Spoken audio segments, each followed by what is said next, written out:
Welcome, everyone, to the Monday night live stream.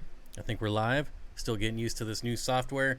Not only do I have new live streaming software to deal with, I kind of went a little crazy and rewatched my stream last week and realized that the camera just bounces all over the place. So my mount wasn't stable. So instead of just getting a new webcam mount, I got a new green screen, new lighting, new mounts, everything. So I am expecting some sort of issues tonight. I've been dealing with them for about the last hour, trying to get everything to work. So hopefully, is Nermology our hashtag? Nerm. So today I want to talk about intermediate fish, because when we talked about beginner fish, that was actually really popular. But before we get into that, I want to thank everyone who made orders on the website. Shipped out a lot of packages today. Cross my fingers. Hopefully no issues with USPS. And also got to thank Chris for rejoining the membership. Ty and Countryside Aquatics, all new members since last Monday. Super awesome. So thank you. I appreciate it. Swarm of the Nerms. Aquatic Ma, hello. Bob Kaler, what's up? Actually, hello to everyone. I cannot say hello to every single person. So hello, everyone. So like I said, we did best beginner fish, and it did really well. People seem to enjoy that. So then we did best beginner plants. And now that we're not noobs anymore, we've tackled those guppies, those African cichlids, all those easy fish. We're ready to move on to intermediate fish. Now, I haven't had a lot of time to prep for this, so I'm going to need your guys' suggestions to help out for people that rewatch and people that are new to the hobby as they watch this later. Fish Tank Barn with the $1 super chat. Thank you, my friend. So, yeah, I got a small list of what I consider to be intermediate fish. Like I said, you got your white clouds. You got your cherry shrimp, you got your guppies, all those tetras we talked about. Now we're ready to get a little bit more advanced. Heidi Ho Winslow's. I think it's Heidi Ho Neighbor. Heidi Ho Neighbor. Nerm. Maybe we should give it a couple minutes or two until people start coming over, but no, you know what? We're started. We're not going to wait. The people that are going to rewatch this are not going to want to wait. Carol Cox with a $10 super chat. Hi, Bob. I ordered a pack of Threadfin Rainbows which shipped today from you. Can you give me any hints on their keeping, as they will be new to me? So they're super friendly fish. It is male heavy. My Threadfin Rainbows, if you buy Threadfins from me right now, they're going to be super male heavy. So you did get a lot of males, which is not a problem at all. I mean, the males are the ones that look better. So as long as you're not interested in breeding, you're going to have a really cool looking group of thread fins. And the thing you want to be careful with is fin nippers, since they do have these longer, thread fins, right? Obviously. Make sure you don't have any fin nippers like Priscilla tetras, things like that. That's basically it. They love planet tanks. They're super easy. Frozen food, if you can find smaller frozen food, because they are a smaller rainbow fish. But yeah, definitely I would actually put thread fins as a good intermediate rainbow fish, because they do require a little bit of special care when it comes to their tank mates. Unlike a Pracox rainbow, I would say is a beginner rainbow fish. You can pretty much throw those things in with anything, any water parameters, and you're good to go. But these Threadfin Rainbows I've had for months, so they're really well established. They're pretty good size, but still have a lot of growing to do. So you should be excited. Hopefully, crossing my fingers for USPS that they make it. All right, so let me go through this list. Now, the first on my list is going to be for intermediate fish keepers, puffer fish, but not all puffer fish. But I feel like it's definitely at that point where you've been keeping fish for a little bit now. You want to start on something a little harder, puffer fish. And I'm talking about like Amazon puffers, pea puffers. If you want to drop $200 on a shoot, don't die. a Congo spotted puffer. Get yourself a Congo spotted puffer. But I would put all those puffers like in that intermediate puffer range. And, you know, maybe you disagree with me. Maybe you agree. I don't know. But to me, I feel like that's a pretty good choice. And since I just made a video on it, you can go back and watch them and see my top 5 puffer fish. Maybe. It's actually performing pretty well as far as watch time and people clicking on it. So thank you. Oh, we got a new member, Gilbert Sanchez. Welcome.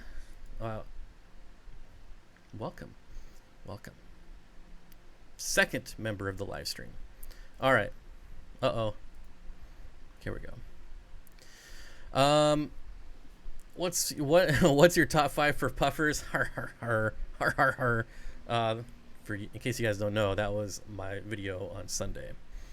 Next up, we move past puffers, and I'm thinking eels. But again, not every eel. Like, you're not gonna go out and get yourself a moray eel or a fire eel. Don't get a fire eel yet. Those get like 9 feet long. Not recommended.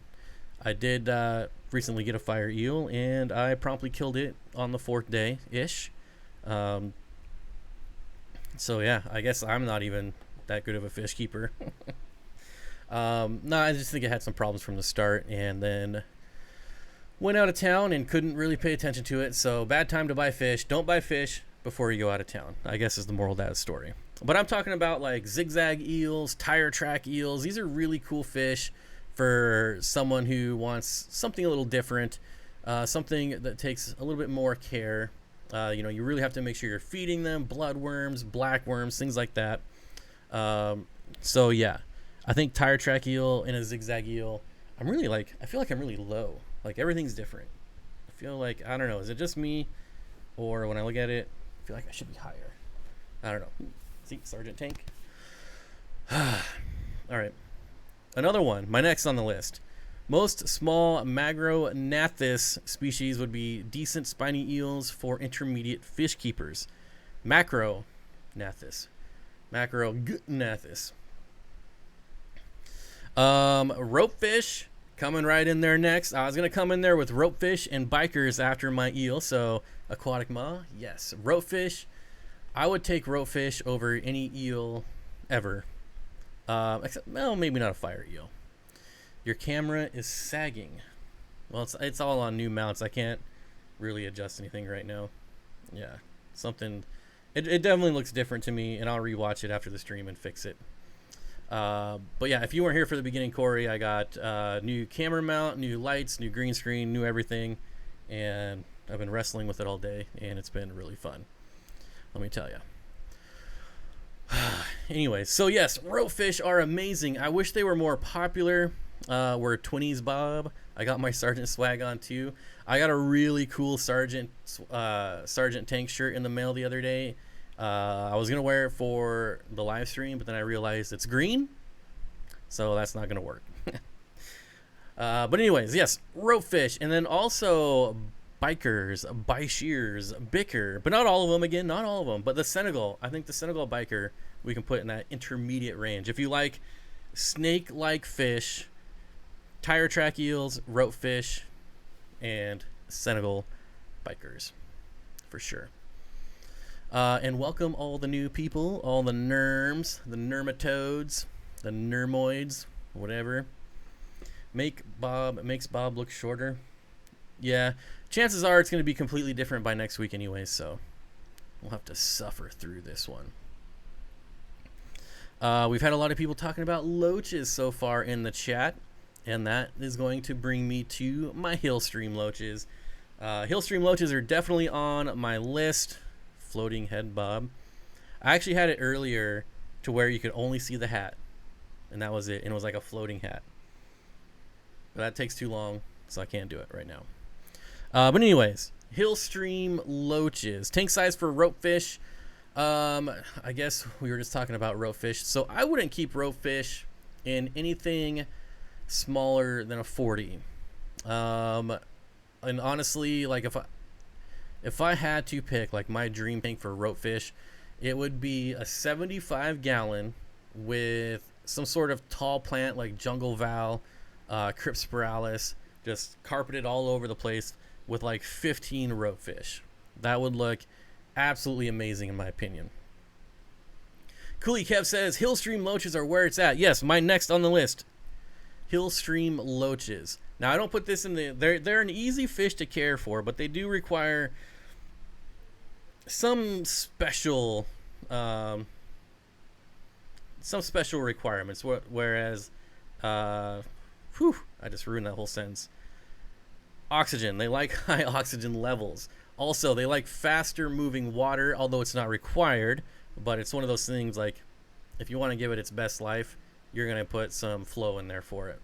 And a little cooler as well, like low 70s, lots of oxygen, fast flowing water. Is it just me, or is Bob cutting out a lot? I sure hope not. I mean, I sure hope it's just you. Aquatic Moss says, I kill Hillstream Loaches. Yeah, it's one of those things, like, you want a really well-seasoned tank with Hillstream Loaches as well. You want algae. You want algal growth. Algal. You want algae. I mean, they're algae eaters, so the best thing you could do if you're setting up a tank for... why did that get stopped? Anyways, if you're setting up a tank for Hillstream Loaches, what you do is you get yourself a bunch of rocks. You put it in like a 5-gallon tank or a 10-gallon tank. You go set it out in the sun for a week. You get them nice and green, lots of algae, and then you move those rocks over into your Hillstream tank, and you're good to go. And Bob explained why. Oxygen levels and cool tanks. Yeah, they're not really forgiving. I mean, they can go warmer, but it's not really their forte. You're really going to cut down their life cycle if you put them in a warm tank. Oh man, I love orange. If you ever invite me to your house and you want to win me over, anything orange juice, orange soda, as long as there's no corn syrup or high fructose corn syrup, cane sugar only. Whew, I love anything orange. What I learned from Corey today, don't fall down the NERM hole. The NERM hole. Yeah, I saw him going through his Aquabid history, and I was like, that's actually really cool. I should go through my Aquabid history. But then I didn't want people to know who I was on Aquabid, so I'm like, nah, maybe not. Although it's probably not hard to figure out. Actually, I don't even know what my Aquabid name is. It's been so long. Throws out I don't think you've ever had anything orange anyways. You make me suffer with Diet Coke or something. I don't even know. Or that weird seltzer water that's weird. All right. Anyways, moving on. We got a few more on my list here, and then I'm going to turn it over to you guys. German blue rams, next on the list. This was actually suggested by Miss Candy Overhauls, German blue rams. I thought this was a great intermediate fish because they do require, again, a little bit cleaner water.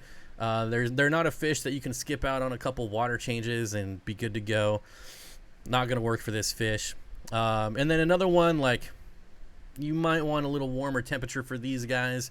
If you can keep them at lower temperatures, the problem is that you're going to run into a little bit more stressed out fish. I don't know if that's the right word, but I find when I run them in like the mid 70s, to like 75 to 78, I feel like they're a little bit more prone to ick. They're just not as happy. So definitely, now if you're looking for a ram that is easy, Bolivian rams all day long, by far my favorite ram fish. I would love to find a really, really good quality stock of Bolivian rams and breed them. I used to breed them like way back in the day. They're super easy to breed. They're super pretty, fun, and just easy to care for fish. So easy rams, Bolivian, intermediate, and even almost like expert level, but not really. I'm not going to put them at expert level, but I would say they're on the high end of the intermediate level is the German blue rams. And it doesn't matter if they're gold or electric blue, whatever color they are, still be extra careful. Jerry says, I bought rice fish eggs off Aquabid yesterday. First purchase ever from that site. Anybody have experience hatching out eggs from overseas? Oof. Oof. I'm not jealous of you, sir. And Dragon Lair brings up an excellent point. 82 to 84 RAM temps, or is RAM temps for healthy rams. Yep. And then you can kind of transition that into Discus. I wouldn't put Discus as beginner, but I also wouldn't put them as like expert level. So I think they fall right in that same category, 82, 84 degrees. The thing I don't like about Discus is everybody does them exactly the same. Like 99% of Discus tanks are Discus, Rams, and Cardinal Tetras. Like, ugh. It's like, oh, look at my beautifully aquascape Discus tank. I'm like, yeah, I saw 10 of those yesterday, as a matter of fact. Like, Discus people, do something different. That's all I want. Just something different, please. Something different than German Blue Rams and Cardinal Tetras. There has to be something. There has to be. But I swear, you know what? I'm going to Google it right now. We'll see. We'll see what comes up. Discus fish. No, I'll just do Discus Aquarium. All right. I'm going to check this first before I do it. It shows like all close-up fish. That's not going to work. But it's still all the same. Every single one of these tanks look exactly the same. Why is it? And here's the thing. Like, you can look up rainbow fish, aquariums, and they're all different. You can look up basically any other fish, and there's like a nice little variety of different fish tanks. But if you look up Discus fish, all the tanks are exactly the same. And all my Discus people are going to unsubscribe from me right now.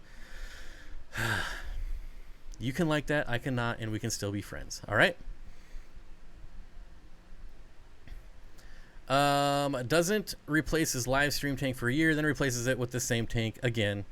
Hey, this is like, subscriber submitted backgrounds here. I can't help it if nobody wants free shout outs. Rio Watanabe wanted his shout out, so he made a beautiful background video for me. Anyone can do it.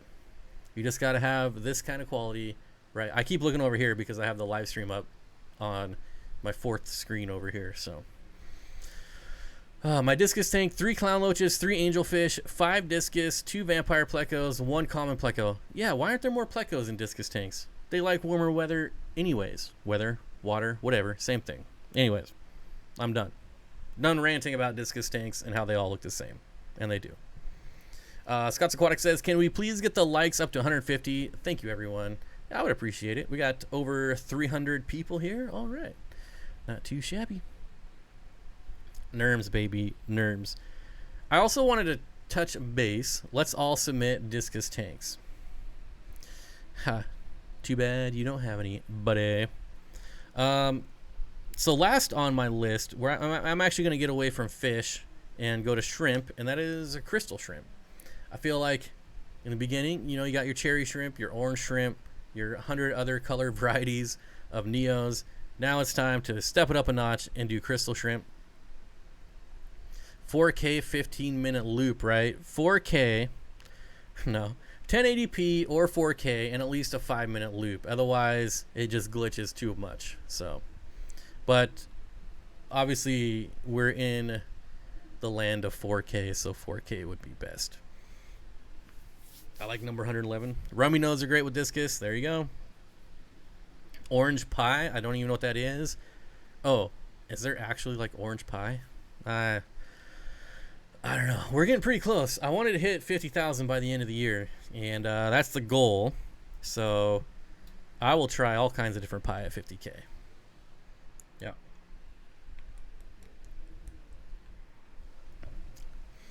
Alex says, oh my gosh, that is his tank. Yes, Rio Watanabe submitted this tank. So huge shout out to him. He's doing amazing things on his channel. You should definitely go check it out. And I'm sure, hopefully, someone will link that. That someone's going to be me. Someone probably already beat me to it. I don't know why I did this last week without having it ready either. Rio Watanabe. All right. There you go. Open that up in a new tab. Don't close out this tab. subscribe, check out his content. It's super awesome. And I hope to visit him sometime.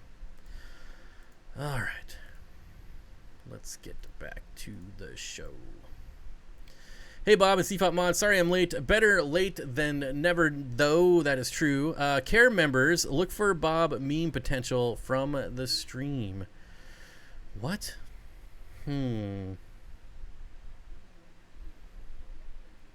Anyways, crystal shrimp. I don't know. Would you guys consider crystal shrimp to be like expert level? A lot of people have problems with crystal shrimp, including me. I got crystal shrimp well over a year ago, a dozen of them. Almost all of them died. There was about 3 or 4 in the tank for a year, and now I have like 1 billion of them. So it definitely took, it definitely took time for them to either adjust or like fall in love with my water. I don't know. But for me, they were definitely not a beginner shrimp. Matthew Vargas, what's up, buddy? Once you find good pie, you want pie all the time? I don't think so. Like, I'm just not a dessert person at all. Kenny says, I'm telling you, you cannot go wrong with cheeseburger pie. Ugh. I'm not a big cheeseburger person either. Bacon burger, yes. Cheeseburger, no. Smile Be Happy says, crystal shrimp are difficult. Pony Girl says expert. So maybe we'll hold off and take crystal shrimp. For anyone who's rewatching the stream or thinking about it right now, I would definitely do research, and that's key to basically any fish. And something else I wanted to touch base on is when you're researching fish, YouTube is a great platform to find out information, but take it with a grain of salt. I did my top 5 puffer video yesterday, and I made an error, and it was an editing error, but if someone who watched it and was like, what, that's not true, it was just the wrong scientific name. It happens. I was copying and pasting and made the mistake. My fault. But I also don't have all the answers. Now, I've been around the block for a while. I've done a lot of things. I've bred a lot of things. I've got all kinds of fancy certificates from the Breeders Award programs. So I've bred my fair share of stuff, and I know some stuff. So just, what I'm trying to say is I make these lists of fish, and but it's still your job to research. Go to multiple sites, watch multiple videos. Don't make the mistake that I've done. And you know what? We've all done it. And I impulse bought fish even just a couple weeks ago. And probably the worst time to buy fish is I'm tearing down 2 fish rooms at the same time. So we all do it. Diane Murray, welcome to the Dream Team. Definitely check out the last couple videos. There's some pretty good members only content.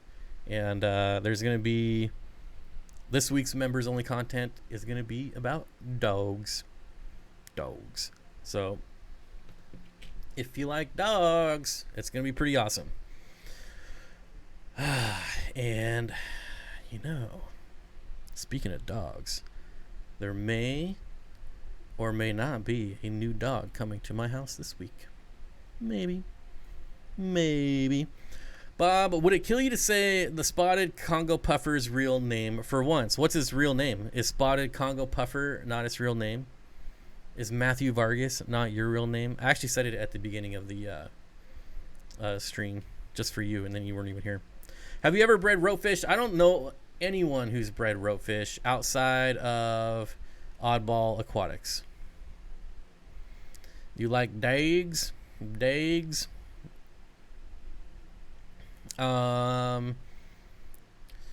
mean dogfish? Nope. So this is some of my members only content is not fish related at all, which is why it's on the members only side. So if you're not a member, don't feel like you're missing anything, because you're just missing mainly non-fish content. So yeah, there's some fish stuff in there, but a lot of random outtakes, things like that. Anyways, I feel like these videos are a good way to gauge your skill, though. If half the things sound hard, you're probably not totally ready for others on the list.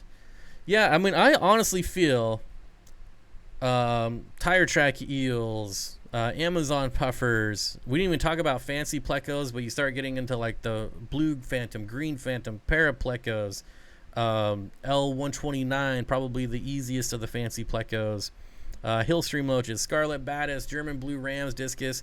Like, I honestly feel like all of these fish are pretty intermediate. I wouldn't put them on expert level. I wouldn't put them on easy. Yeah, we didn't even touch base on plecos. Like, fancy plecos definitely require some fancy skills. Chris Schindler says, best members only content on the interwebs. I hope that's true. That's my goal. We have weekly videos over there, but not much for the hard sale. I just hope people like it. You already have several big dogs. I wouldn't say several. I have 2, and only one of them I would consider big. Only one of my dogs is over 100 pounds. If a dog's not 100 pounds, it's not big. That's my rule of thumb. Oh, man. Yeah.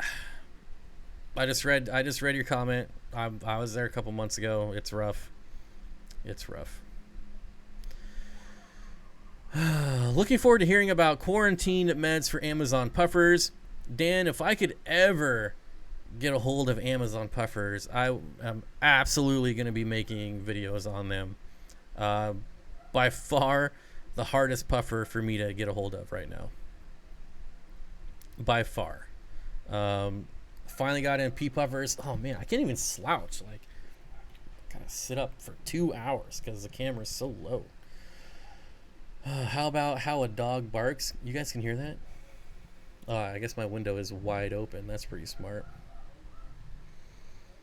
I weigh just over that. That is a big dog. Yeah, I have one dog that's about, I mean, he fluctuates, but he hangs around the 70-pound mark.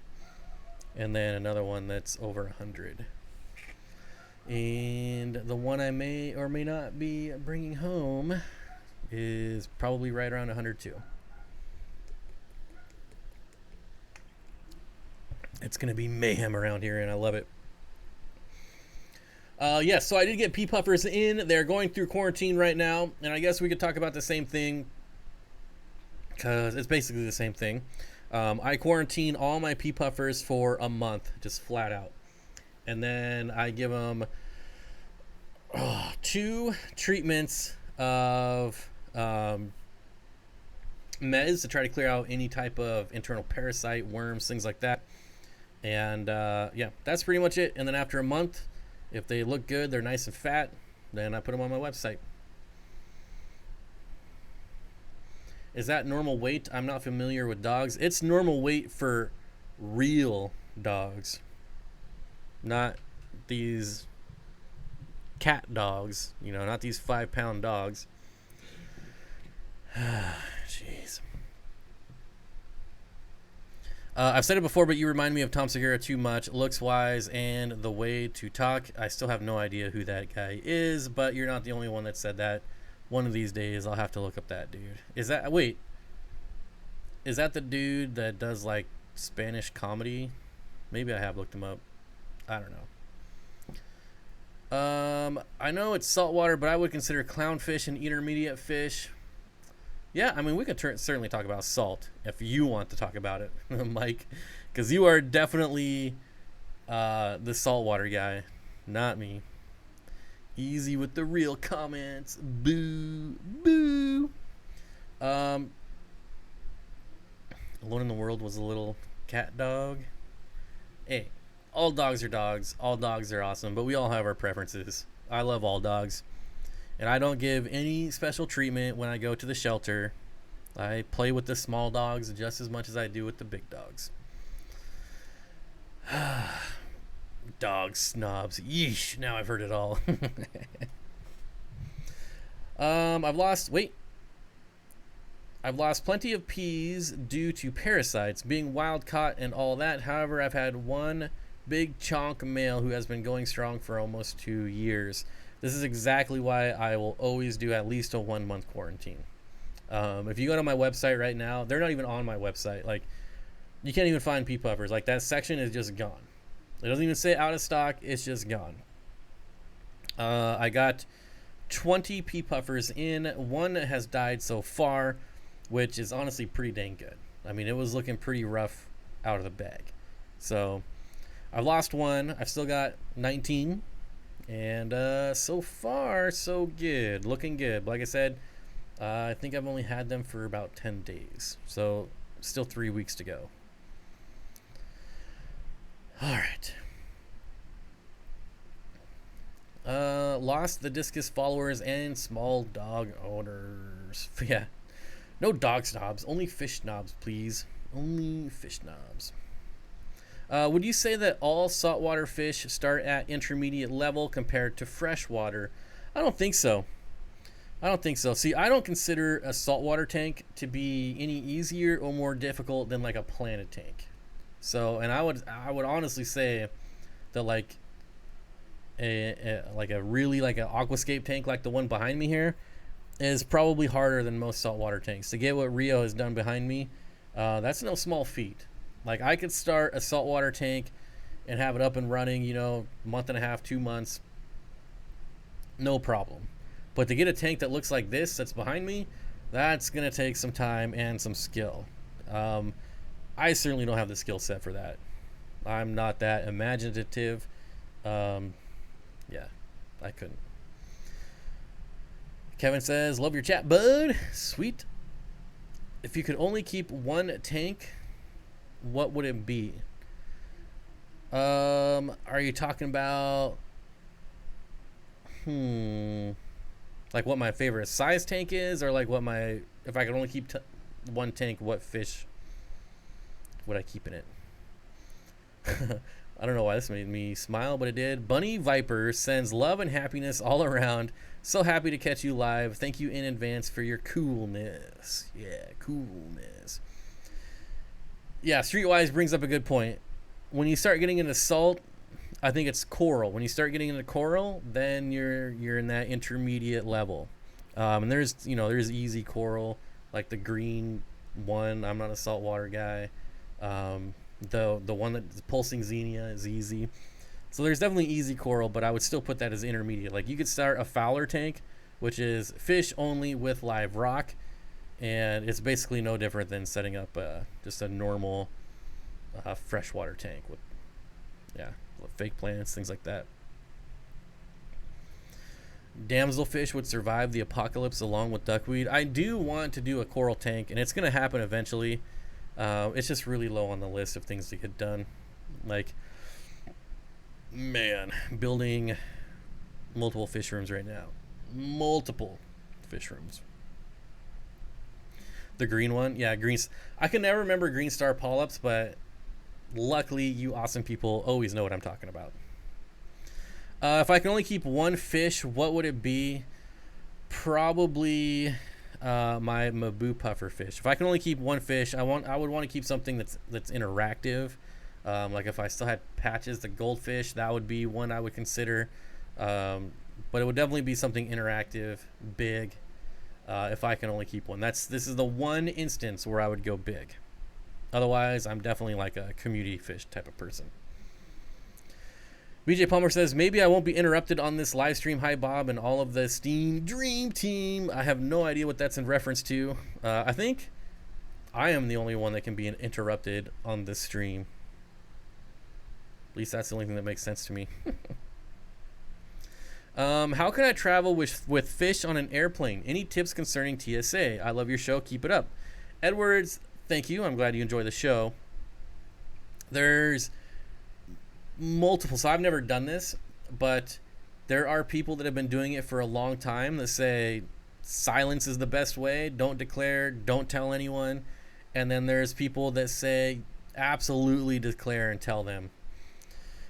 I honestly don't know what I would do if there's people in this chat that have traveled with fish. Maybe give us some ideas, but it's either like there's this hardcore camp over here that says always declare, and then there's these people over here that say never declare. And it's the same thing with shipping. Like, some people say never put live fish on the box, and then there's other people that say always put live fish on the box. So Yeah, I don't know.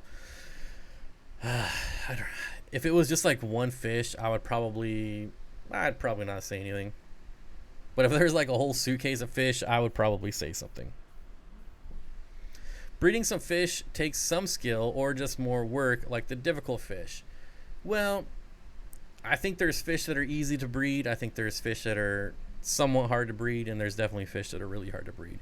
If we're talking about breeding, we could go through like the same list. Like African cichlids, a lot of them are insanely easy to breed. Guppies, obviously. A lot of live bears, honestly, pretty easy to breed. Convict cichlids, crebensis. These are all things that take like no skill to breed at all. I was repeatedly interrupted while watching Corey. I don't. I don't know. I just had the stream on. I wasn't paying attention to chat because I was trying to get my green screen up and the lights and blah blah blah blah blah. My Hillstream Loaches are not eating. Tips: Rapashi, Soylent Green Rapashi. Go on Amazon. Go on aquariumcoop.com. Wherever your go-to place is, get Soylent Green Rapashi. It's pretty much my go-to for Hillstream Loaches. I've never had them not eat it.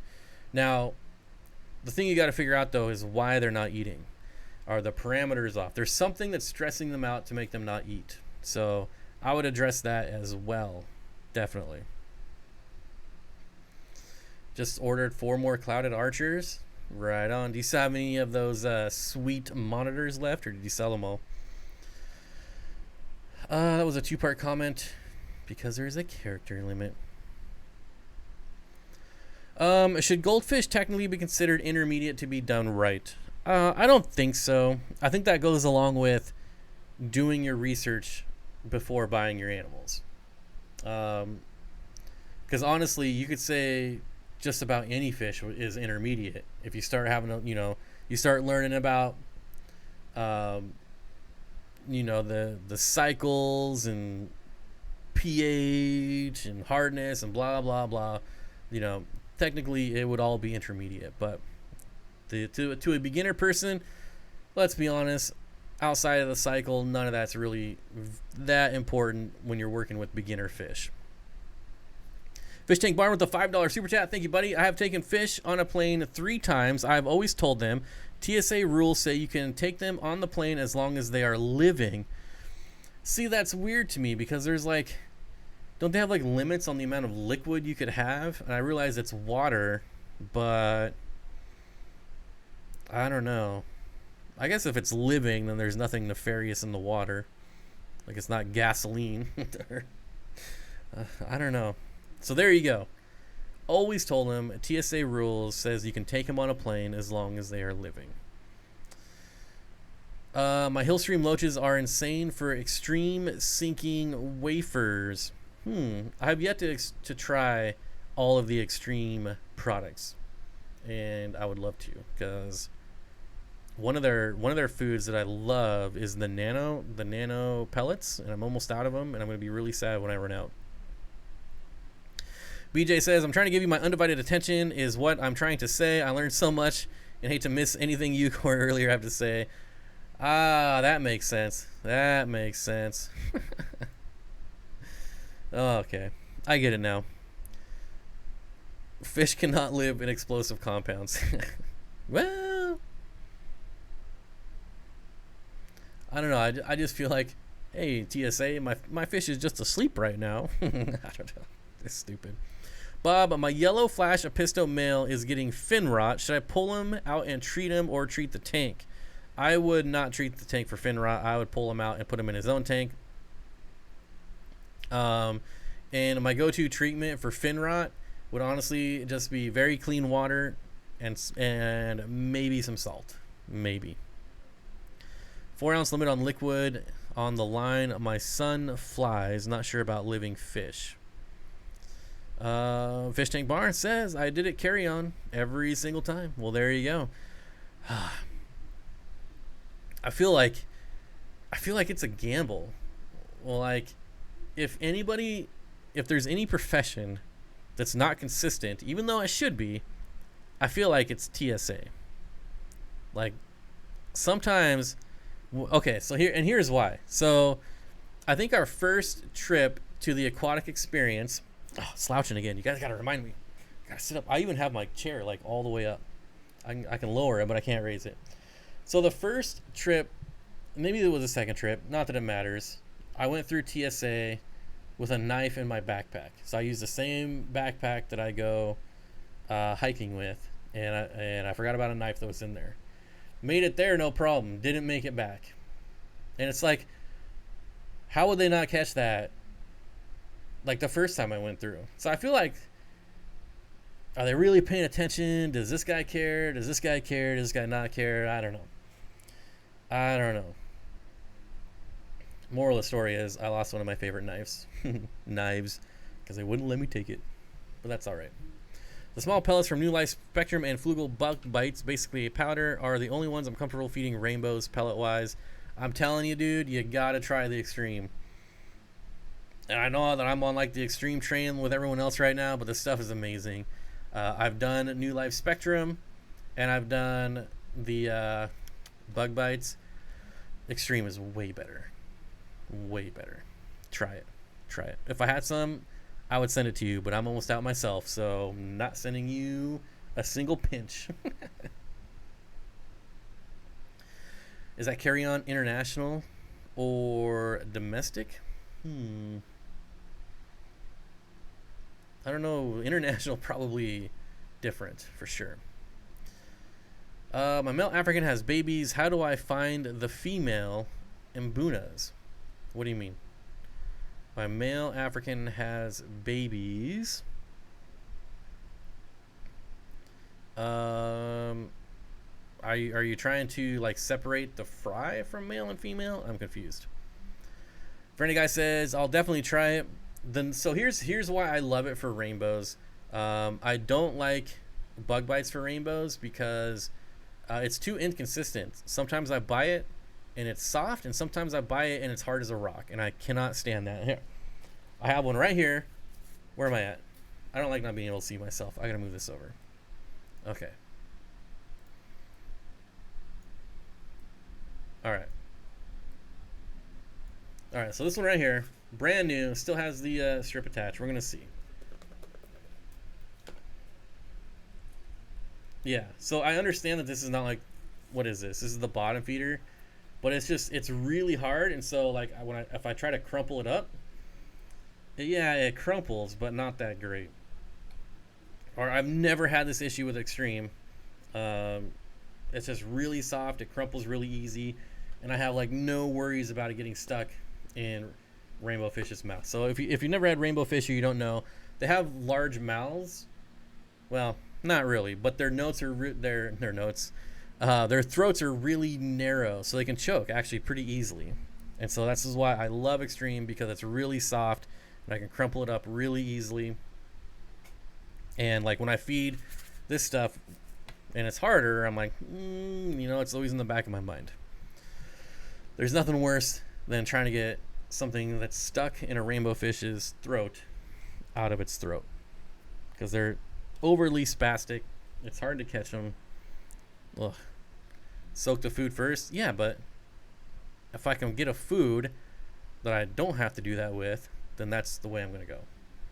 Because when you got 50 tanks, who has time for that?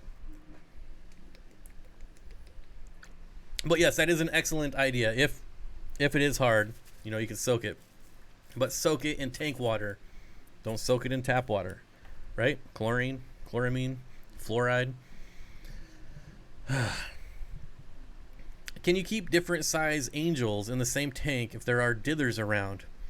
It really depends. In a tank like this, or a heavily planted tank, yeah, I would believe it. I would do it.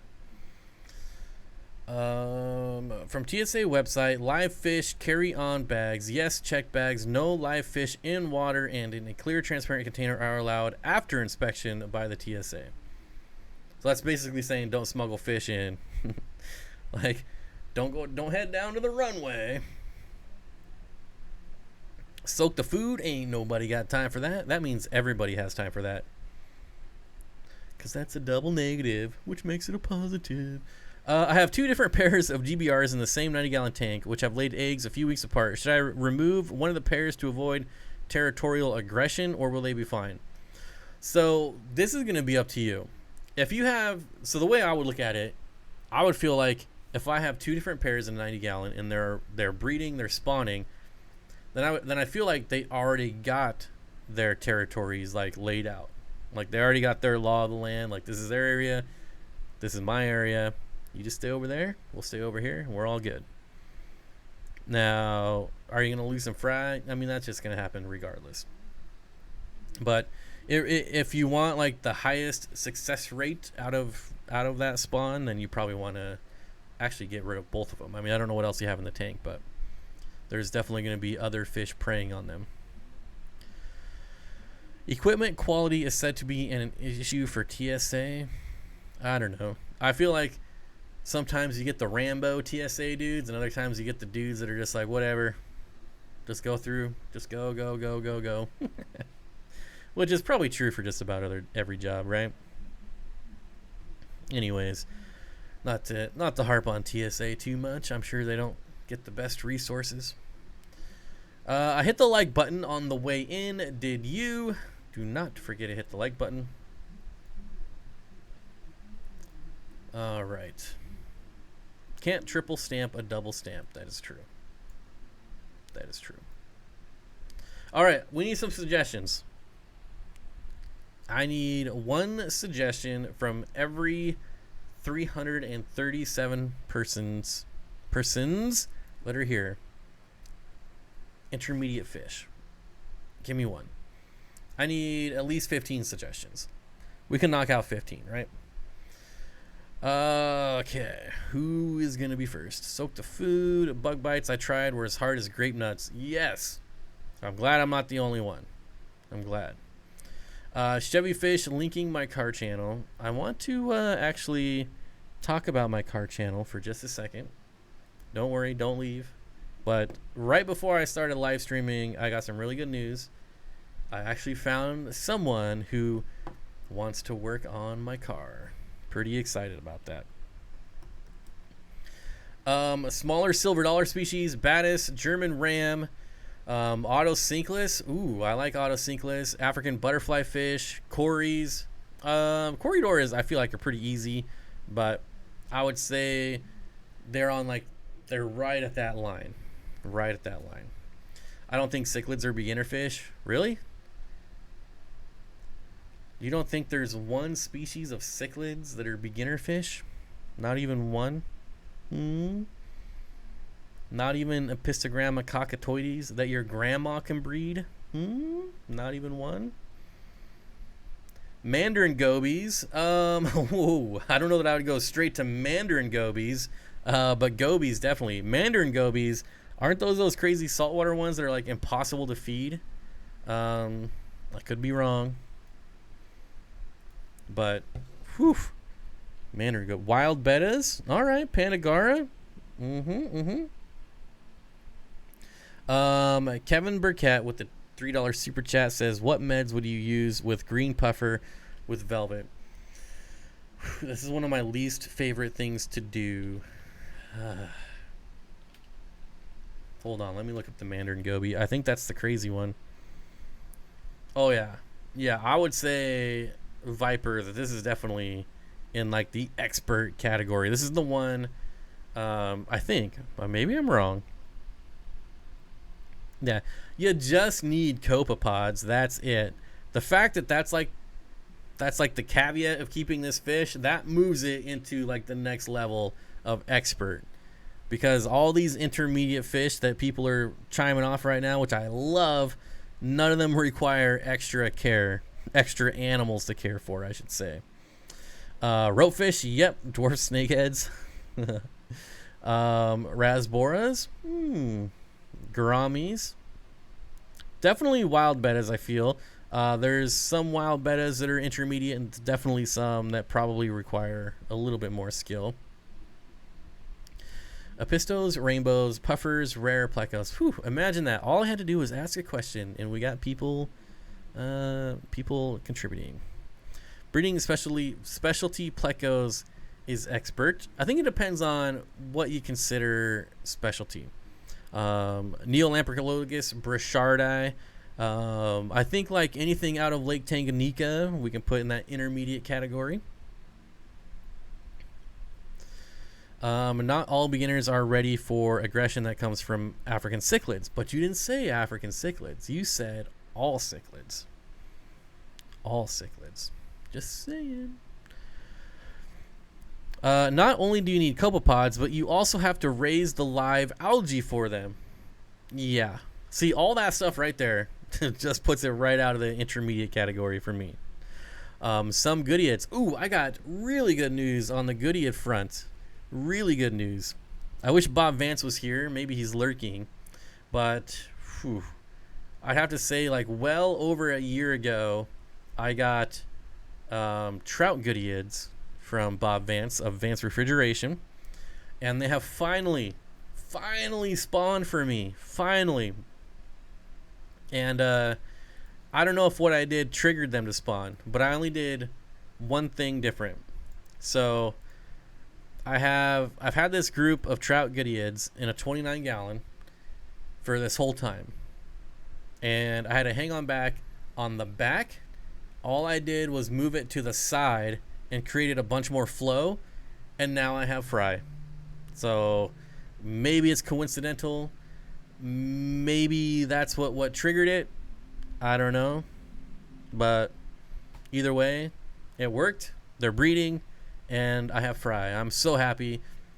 Trout goodeids are by far, there's not even a close second. When it comes to goodeids, like, don't get me wrong, I love my tequila goodeids, but a trout goodeid, whew, that is the best by far. They're colorful, they're super active, and yeah, it just doesn't get any better than trout goodeids. If you don't know what they are, look them up. They're beautiful fish. And now I have fry, and I think they're going to be going in an outdoor pond next spring. Definitely on my list for ponds next spring. All right. What did I miss? I just had Gara launch out of the tank earlier. Don't know if it'll make it. I was feeding them, then boom, hit my arm, then the floor. They're pretty tough fish. If there was any fish that could survive that, I feel like it's definitely Pandagaras. Pandagaras are amazing fish. Super underrated, and I wish I could get them for a decent price, but I cannot. But what are the criteria? Intermediate to keep alive, breed to keep with other fish.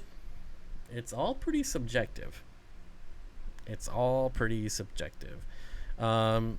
But I think it's pretty clear. Like, I don't know, is anyone putting guppies in an intermediate category? I mean, those are pretty basic. So I think while it is pretty subjective, there's definitely some clear, like, yeah, you definitely should not be getting this fish if this is your first fish you've ever bought. So, and that's kind of why I'm going over this, because, I think it was like 3 or 4 weeks ago we did the best beginner fish, and now it's like my most popular live stream ever in 5 years of live streaming. So Danny Does Life says, ooh, I want to try some goodeids. Also, my tequila goodeids, I have so many fry. So if you want tequila goodeids, I'm probably going to be listing them on my website pretty soon. I'm pretty close to tearing that tank down, and I'll be able to catch all the fry out of there. Somebody said Bob Vance has a great taste in women. What? All right. Rainbow Shiners intermediate. Again, if there was a scale, I would put them like, if they're intermediate, they're like right at the start of intermediate. They're a pretty easy fish. The thing is that they don't like hot temperatures, and they like flow. So when I kept Rainbow Shiners, they were fairly easy, but probably not something I would recommend for a beginner. And it's not even like they require that much special care. Like, most aquariums have flow, but they are a cooler water species. So if you keep them warm, they're not gonna like that. They'll survive, but they won't like it. I would love to have a tank of trout goodeids, but nobody has them ever. Killers Aquatics says, I got trouts from Dan's Fish. I don't think he has them anymore though. I was just on Dan's Fish's website yesterday, I believe. Yesterday. My Panagaras have never acted like they would jump, even during feeding. Well, you got to remember, like, all fish are going to jump. I've had plecos come out of the water before, so it's pretty rare. But when the tank lids are off and you're doing maintenance, it's easy to scare them. It's easy, you know, maybe you accidentally bump them and they just go out the tank. So always be careful when you're doing tank maintenance. Be aware. Be aware. Have I ever seen the Rainbow Goodied only on your channel? I've never seen them in person. Trey says Pandagara implanted rainbow tank. Oh yeah. Oh yeah. Yeah. I will never say no to Pandagaras ever. Unless you're gonna say like Pandagaras with my Mandarin gobies, then I'll say no. But Pandagaras are a win situation. There's never a tank where I would say no to Pandagaras. And I think I've said that about 4 times now. Archers, definitely intermediate fish, definitely. To be intermediate, we are saying the care is more demanding, or is it the care requires more fine tuning? Both, really. If you think about it, I would say both. Yeah, both. Curtis, it was 6 months ago. Nope, just look, Dan has none. So, I guess what Curtis is saying is that still, it is impossible to get them. Well, I'm pretty confident that I'll have some ready to go by spring. Hopefully. Do you keep pygmy sunfish with others? Elizabeth Hill, I used to have Okefenokee pygmy sunfish, and I kept them with Heterandria formosa and shrimp. I'm trying to think if there's anything else in the tank. I don't think so. John Becker said, had 2 female parasit blue neons spit this week. That is awesome, but also reminds me of some terrible news in my fish room. Something really strange happened in my fish room where all my males died of just about everything I care about. So I have my colony of Parasiprochromis, my blue neons, the males died. I have Epistogramma cockatoides, the males died. I have Epistogramma hongsloi, the males died. I have zero explanation for any of it. Females, perfectly fine, perfectly happy. Different rooms, different aquariums, all of them. Males died. If it was just Epistos, I could make sense of it, but we're talking about my male Parasips too, and I don't think I have any females that are holding, which means I'm kind of screwed on those. It's the craziest thing I've ever seen. Well, maybe not, but it's definitely up there to only lose like one sex of multiple different species in multiple different tanks and multiple different fish rooms.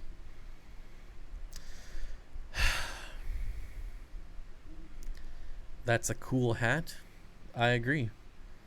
And I think I'm the only one with it. You must have a new black widow fish. Something. Only males. Females are perfectly healthy. There's no explanation. Just dead. There's no like obvious signs of. See, if it was just the Epistos, I could be like, okay, the females turned on the males. It happens.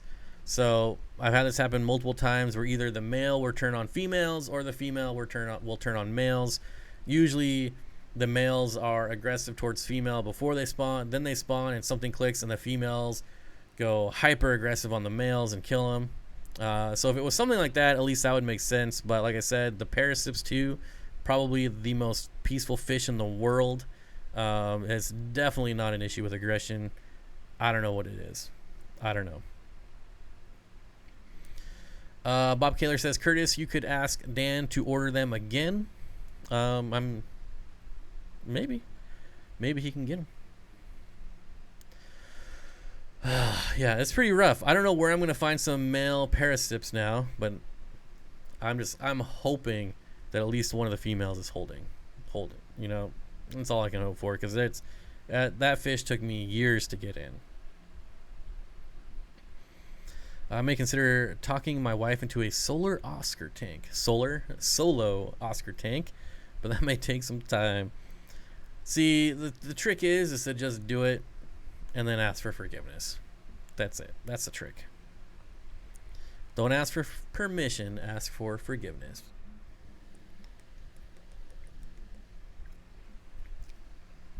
Jacob Hill says, can you breed pistols in a 10-gallon? Absolutely. Ooh, excuse me. You can go back on my channel, and I used to have a desktop tank next to my live streaming setup here on this same desk. Actually, I've had this desk forever. I had a 9-gallon fluval rimless with a pair of Pisto. What were they? A Pisto something, but they'd spawn all the time in that little 9-gallon tank. Fish Tank Barn says, I'm sorry, Bob. Loved your Parasiprochromis. Yeah, I don't know what I'm going to do, but we'll figure it out at some point. You should get a large tank for Pandagara angelfish and Panda Corridoras only. That ought to be cool. Well, I'm not much of an angelfish person, to be honest. I have my Leopoldite angels. I think they're really cool. But other than that, I mean, I love like a really good quality koi, like a red koi angelfish. But other than that, just not much of an angelfish person, honestly. Brandon Guy says, I've never understood the appeal of keeping a solo fish. I know it's common with Oscars, flower horns, puffers, etc. Yeah, I would always do something like, if my fire eel would have lived and it would have got like 100 feet long, I still would have tried like tetras or something. Do adult cories eat micro worms? I'm sure they would if they like just happen to like sift one up, but I don't know that it would be like a staple. You would need a bajillion of them. Angelfish are the most ironically named fish. Yeah, I feel like a lot of people keep angelfish too warm, and that's when they really get hyper aggressive. Yeah.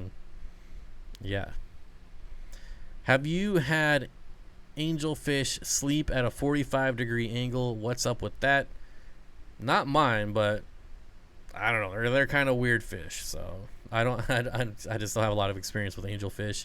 I think I kept like one or two when I was a kid, and then a couple years ago I got my Leopoldites, and that's it. Trying to breed some green laser cories. Been trying for over a year. I think I might need more. Yep. I would add a little bit more to the school. One of my new setups is going to be breeding stir-bite corridoras. So I'm going to show you guys an easy way to breed stir-bite corridoras in a 40-gallon aquarium. The easy way. It's going to be easy. No maintenance, no nothing. No, I'm just kidding. But it's going to be easy. Even the devil has angelfish. Short fin green dragons. What? Anyways, I do have too many micro worms. I mean, you could throw them in there, but you're talking adults. I don't know. I feel like you're.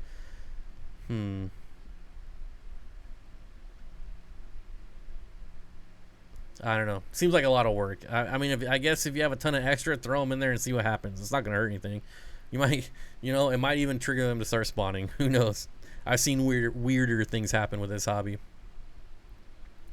Stirfish Tank says, I have a pair of triple red pistos and 5 albino cherry barbs with mystery snails in a 10-gallon. Ooh, that seems like a lot. What light would you recommend? It's heavily planted, not trying to break the bank. Well, I guess a pair of triple reds, 5 albinos with one mystery snail. Never mind, I misread that. I thought you had multiple mystery snails. Honestly, you say it's heavily planted. Like, did your light break? Because if it ain't broke, don't fix it. Like, whatever's working now, I would just keep it. But if you did have to upgrade, it really depends on the plants. So if you have like easy to grow plants, then I would just do like maybe a stingray, or even like a clip-on Planet Plus, which is going to be short, but it does produce a lot of light. So, but if you're not trying to break the bank, then I would do like a Phoenix Stingray, something like that. Solo large fish is more of a real pet. Love my flower horn. Yeah, the only time, like somebody asked me that earlier, like if you could only keep one fish, it would definitely be a large fish that would interact, like a dolphin, a bottlenose. I know it's a mammal. Thinking about freezing the microworms into cubes for my bottom feeders. Ooh, see, now that's an idea I can get behind. That sounds like better. That sounds better. It took me 34 years to get my first angels. Solo large fish is, well, I already read that one. Unpopular opinion, I think bristlenose plecos are overrated for planted tanks. Mine would destroy swords and crypts. I've never had bristlenose plecos go after crypts. Not saying it's not possible. Definitely sword plants, though. Whew. That's a no-go. That's a no-go. Pandagaras. Get Pandagaras instead. In the spring, I'm going to make a patio pond with golden white clouds. How cold can they go? About to find out. My golden white clouds are still outside, and it gets down into the 40s at night. The water stays at about 55, though. Ooh, excuse me. So we'll see. We'll see. I'm not like actively trying to kill them. Like, it's not my goal to be like, oh, 30 degrees, they all died. But now that the problem I had last year, I killed all my fish in my ponds because I couldn't monitor my ponds every day. But now I'm home every day. So as soon as I can see just a little bit of stress, I'll be like, okay, we're starting to hit that cold where it's too cold for them. But my guess is I'm going to be able to keep them outside year round. That's my guess. We'll see. Surfish Tank says, thanks, Bob. Love the stream. Well, thank you, my friend. Over 300 people here. That's pretty cool. We only need 16 more likes for 200, though. Only 16 more. Autocorrect, even the devil has angels. I thought that's what I said. My bristlenose, leave the Amazon swords alone. Knock on wood. Well, then whatever you're feeding them, I would keep feeding them that. Trying to send money, but it won't go through. Ah, man, and I love money. Golden white clouds are supposed to get to freezing, but I don't recommend it. So what I'm doing with my tubs outside right now is I have the air pump inside, and not only do I have it inside, but I have it like wrapped up in towels, and the air pump is like blistering hot, and so it's like pumping hot air into the ponds. Is it doing anything? I don't know. I'm probably going to end up burning up the air pump, but it's just a whisper filter. It's only like $13, so if I fry it, I fry it.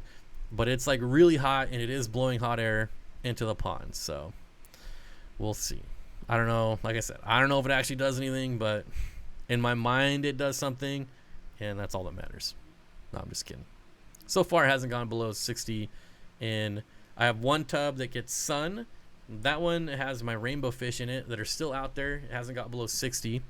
And then my other pond is more shaded, and it gets down to about the mid-50s.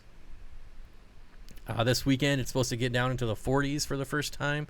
So, like the low 40s. I think the coldest it's been so far is like 48. But now they're saying low 40s. So, we'll see. We'll see. I'll definitely be out there at like 2 a.m. checking temperatures, because that's what I do now. I just got 5 more bristlenose. See if I can keep these ones alive. I hope so. I hope so. Will pond snails eat blue Galaris fry? Uh-oh. Where did that go? I'm going to say that pond snails will not eat fry. Unless the fry are like swimming and like poking at the snail and allowing the snail to come up and over it. Oh, easy, buddy. I wouldn't be too worried about it. Coolest Malawi hap in your opinion? You know, I've never kept African cichlids below 75, no matter what they are. So I don't have any suggestions for you if you want cold haps. Bob Kaler with the $5 super chat. Thank you, my friend. I appreciate it. Starting off, I don't know what I was going to say. Completely lost my train of thought. This is why I just need to finish my train of thoughts before reading new comments. Shrink wrap the air pump and then submerge it.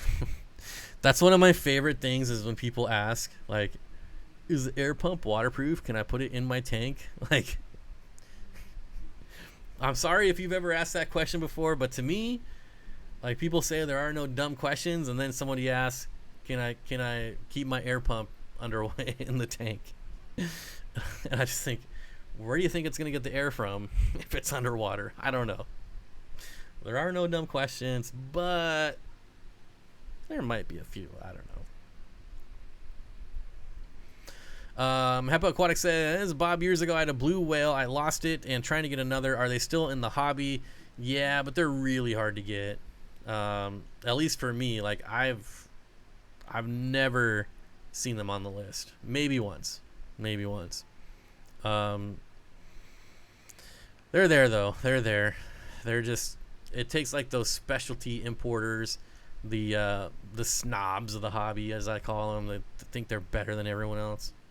Don't get me ranting on that. They are available, but they're pretty rare. How about that? We'll just leave it at that. We're still 71 during the day and 51 at night-ish. Yeah, that's about here too. But I think you're pretty close to me if I remember right. 202 likes. Thanks, folks. I appreciate it. Susan for South Lake City Aquatics with the $4 super chat.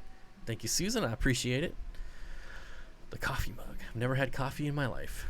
That's a joke. It's not South Lake City.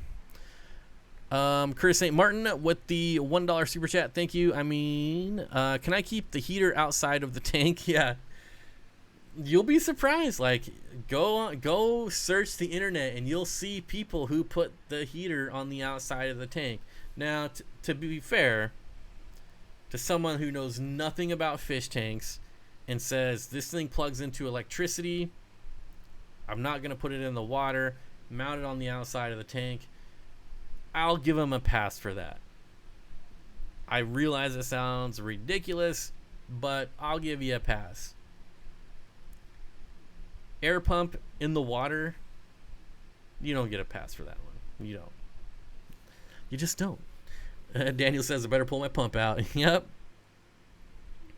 At what point does the aquarium size turn even the easiest fish to intermediate?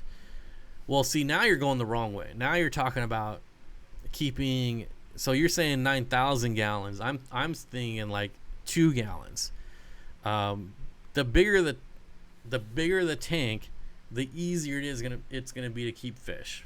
So if you take an intermediate fish and put it in an 800-gallon tank, now it's basically an easy fish. And that's just the way it works. You burn your house. Well, you definitely burn the heater up for sure. And then what if you bought like a Fluval and you're like, this thing just does not turn on? What's going on? Well, it auto shut-offs when it's not in water. Chevy Fish says, thanks for the super chat. Yep. Always appreciated. Hi, Carrie. I'm good. I received Hillstream Loaches and they are doing great. Thank you so much for helping me get them. Hillstream Loaches are great. For sure. What else we got going on? I think it would be cool to get an elephant nose. Yep. So I will be getting those eventually. I got one. And apparently they like to be in groups. This is why you don't impulse buy fish before researching them. And so I gave it to a buddy that had a group of them. But I did have one and it was super awesome. And then I couldn't order anymore. I feel it's the same tier. If you get the air hose out, I could pull air in like a power head.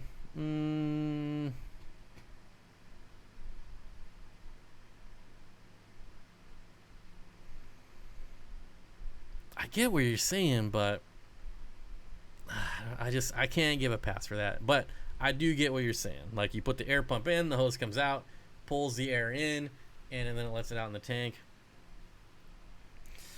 I suppose, but I still can't give a pass for that. But You almost talked me into giving him a pass. You almost did. That was pretty good. Pretty good. Trevor, welcome to the Dream Team. Thank you. Lots of cool videos to go and watch. Made a 22-minute video with Jimmy. Go check it out. Just us being idiots in the woods, hiking, things like that. Still pretty fun, though. It's like a secret club, allegedly. There are things that happen in the members-only section that we don't speak about to the general public. Just going to say. Like what I posted today.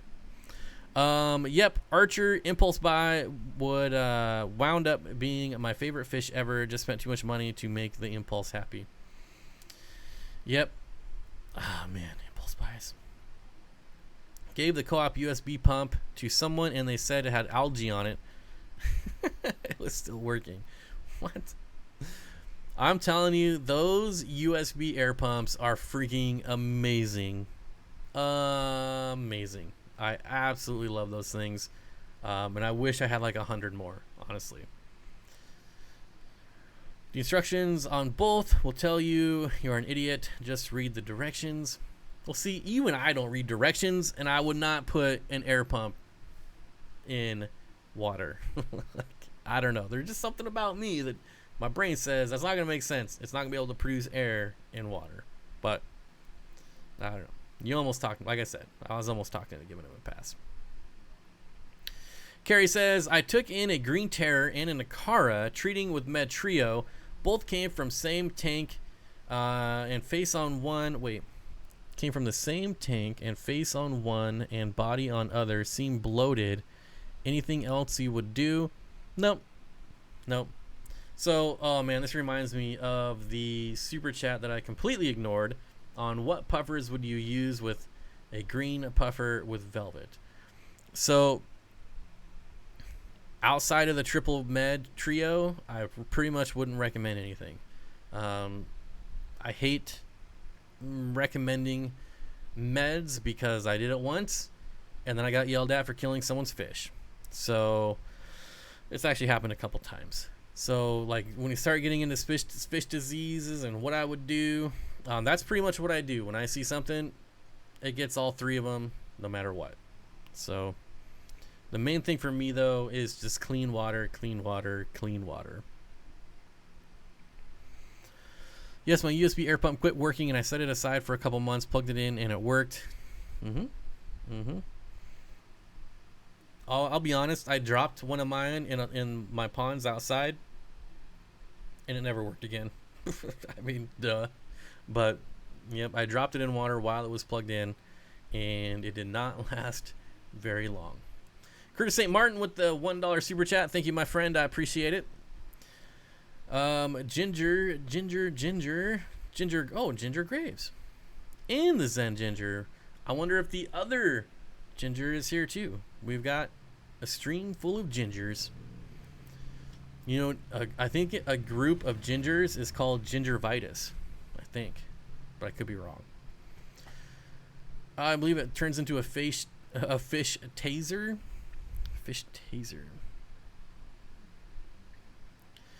Tiffany White, I'm thinking about tubbing next year, White Clouds. My heater said it would maintain 45 degrees. That's what I was wondering. I need to Google them again. Yes. As far as thinking about tubbing, don't think, just do it. That's my advice. Trust me. Tubbing is so awesome. Ask anyone who's ever done it. No one who has ever done summer tubbing will ever say, it was alright. I guess it was okay. I probably wouldn't do it again. I don't know. No, it's awesome.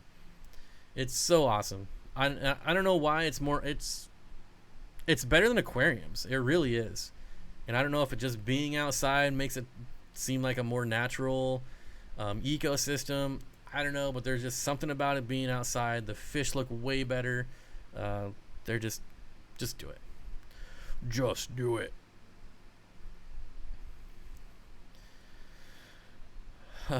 Indeed. Meds and sick fish are the hardest topic because the fish is sick and most likely found it in later stage of the sickness. Yeah. Yep. I believe it's a snap of gingers, a ginger snap. Okay, I like that better. It's really hard to tub here correctly. 115-degree summers and 15-degree winters. There's got to be some way to do it in California. There has to be. I'm sure there's people tubbing in California. Has to be. I don't know. How much attention do you need, dude? I've been petting you for like 20 minutes straight. Did you get your tubs in town at the co-op or Tractor Supply? I got my tubs from Corey, and I'm not sure where he got them from. So I have, like, they're really unique in that they're 4 feet wide and 6 feet long. I've never seen them at a Tractor Supply or any other type of store like that. I've never seen them for sale anywhere at that size. So they're pretty unique. And, yeah, I couldn't tell you where Corey got them from. But I think they were like $400 each or something like that. $400. I don't remember. It was like 5 years ago. Steenfott Aquatics, that was a nickname given to me by a college friend. Gingivitis. I think the Zen ginger is correct. It's a snap of gingers. It's a ginger snap. Steenfott, what is the best temp for a pistos? And also, can I keep with killifish? Yes.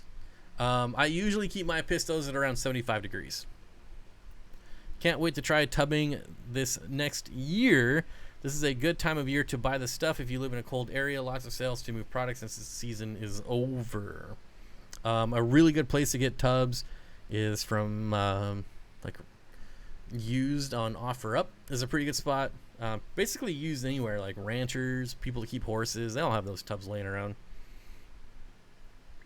Usually you can find good deals. I can't because I'm terrible at it. But like Danny, she finds deals on tubs all the time.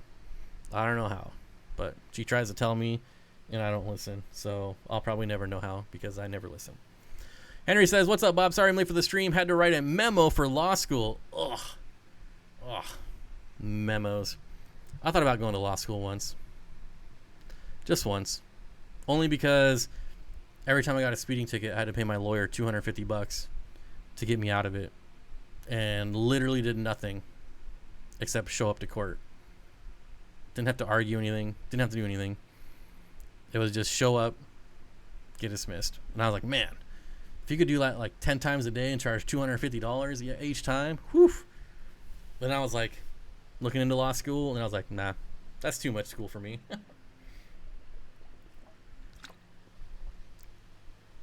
Anyways, I don't know why I told that story. Blown Red says, that's why I can't find them. She's getting them first. Yeah. I'd like 2 more horse troughs. Yeah, so when that I have learned, if you're looking for tubs, you got to look at things like different wording, misspelled words. People misspell stuff all the time, so you got to search like the misspelled words too. Let's see, where did I go? Hi, Tiffany. My longfin white clouds have grown a bunch. Love them, says Sharon Miller. I also got longfin white clouds from Tiffany, and they are amazing. They're pretty grown. I'm actually keeping them with Danios right now. Brand new Danios that don't even have a name yet, as a matter of fact. How hard is it to breed autos? Autos is one of those things where people will say, can't breed them, super hard, I've tried, can't do it, and other people will be like, they're so easy. They're so easy. The thing is, excuse me, I've never specifically tried to breed autos, but they bred for me in community tanks. So I would have to think, like, if they just breed in a community tank, that they're probably pretty easy to breed. The tank that I had them in was a 33-gallon long with Norman's Lamp-Eye Achilles, which also bred in that tank. So it was Norman Lamp-Eyes, autos, and I would find babies all the time of both species. And I would love to get Norman Lamp-Eye Achilles again and start breeding them again, because I feel like they're super underrated fish. They are so awesome. Gotta be quicker than that. I have a box of ginger snaps on the kitchen table that I can share. You know, I don't even know what a ginger snap is. I've heard of it. I probably know what it is if I Google it. Ginger snap. Ginger snaps. Apparently it's a movie, a Canadian horror film from 2000. And it's some cookie. What is this? Lemon ginger snap? Pear ginger snap?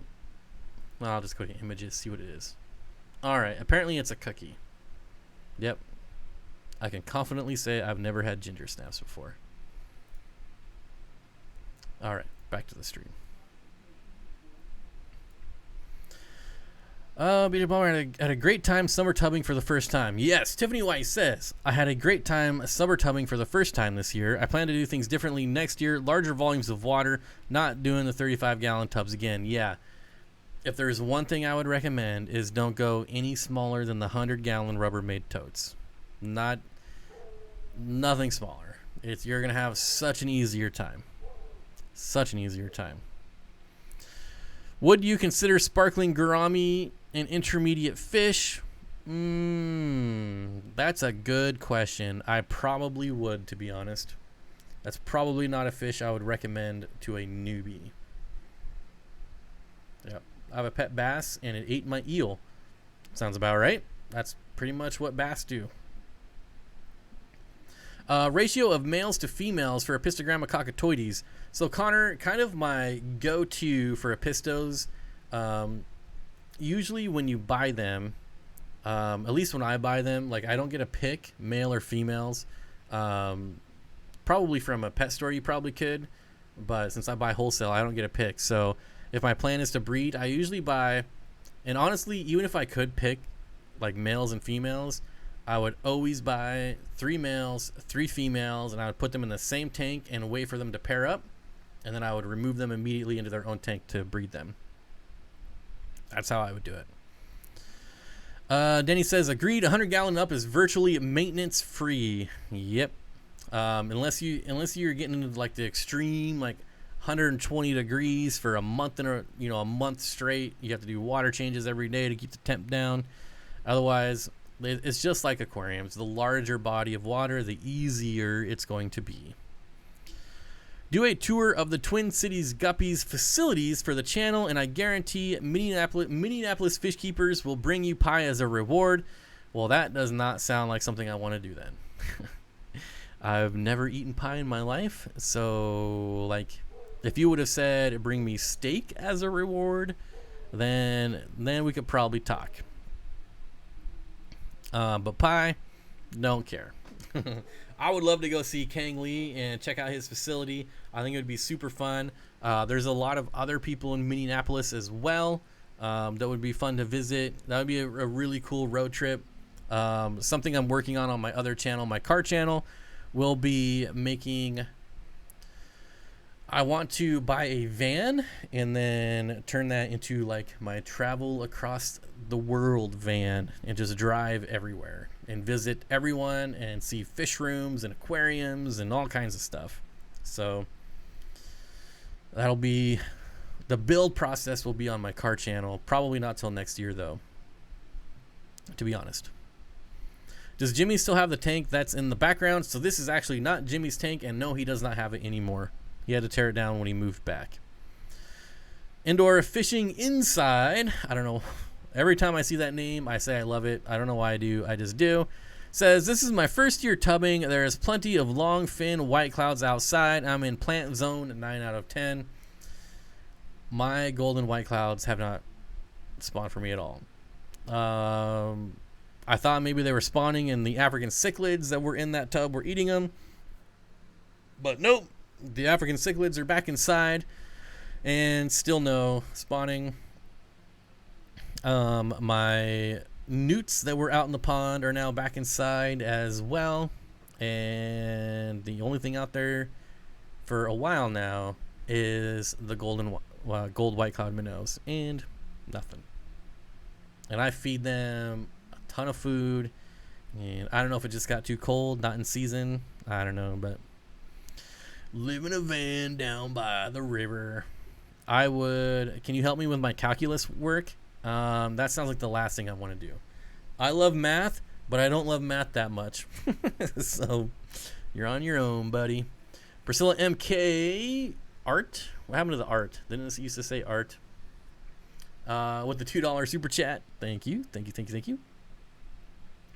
How do I feel about 3D backgrounds? Be very careful. They're obviously super awesome. but be very careful you don't make them out of like cement. Or if you do, again, be very careful. I've seen people make 3D cement backgrounds and then have their tanks shatter from the weight like 6 months later. So, yeah. Otherwise, if you're doing like spray foam, super awesome. Tiffany White, just two rescued senior mares. 2 more next door that we help with. All right. Moonstone Aquatics with the $5 super chat says, keep up the good work. Well, thank you. I appreciate it, Moonstone. My male Episto agazizii just died. Can the female Episto live happily alone? Yeah. They do pretty well. I mean, will we ever know if they're happy? I don't know. But yeah, they'll be just fine. Northwest Fish Keeping says, would you ever keep any of the freshwater pipefish? Probably not.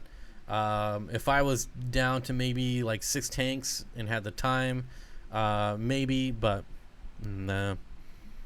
I don't. They're not popular enough. So like, what am I gonna get? Some pipefish, breed them, and then what do I do with them? Nobody's buying pipefish. Okay, basket full duckweed. Not sure if there is fry.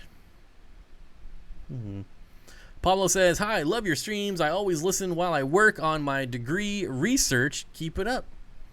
Degree research. All right. Hey, Bob, the peacock gudgeons are doing great. They get eggy, lay the eggs, but no babies yet. Manes, tail, furs, and fins. Eventually they'll get it right. Eventually. How did you meet Corey? I actually talked about this in a video that Danny and I made that'll probably never get released. Sad. Maybe it'll get released. I don't know. How did I meet Corey? I met him just by going into a store. Just like that. When I met Corey, it was the beginning years of Aquarium Co-op when he was the only one there, or Lamont was there. This is really old school. So there used to be a time when you could go to the Aquarium Co-op and you were guaranteed to see Corey no matter what. He lived there, he opened there, he closed there, everything. And one day I was at work and I was looking. I used to work down there like 10 minutes away from Aquarium Co-op. And I was on Craigslist looking up aquariums, obviously, because what else would I do at work, you know? And he used to post ads in Craigslist like every other day, every 3 days, I don't know, of this aquarium store. And I was like, holy crap, there's an aquarium store like 10 minutes away from me. So after work, I hopped on down there and started talking to him, and he told me about a forum that he ran. So I hopped on. It was a local forum. Hopped on that, and we would talk through that. There's like this group function where anyone who was logged on could like talk with each other. Then I don't know, just from going in there and talking on the forums, and has blossomed into a beautiful friendship. What can I say? Jess, what they are spawning in? What are they spawning in? Mine are on their third spawn. Is there any reason no one seems to sell longfin golden white clouds? Is it possible? I mean, I assume they are both recessive genes, so it'd be kind of a difficult project, but not that bad. I don't know. Have I ever seen longfin gold white clouds? I don't think I have, now that you mentioned it.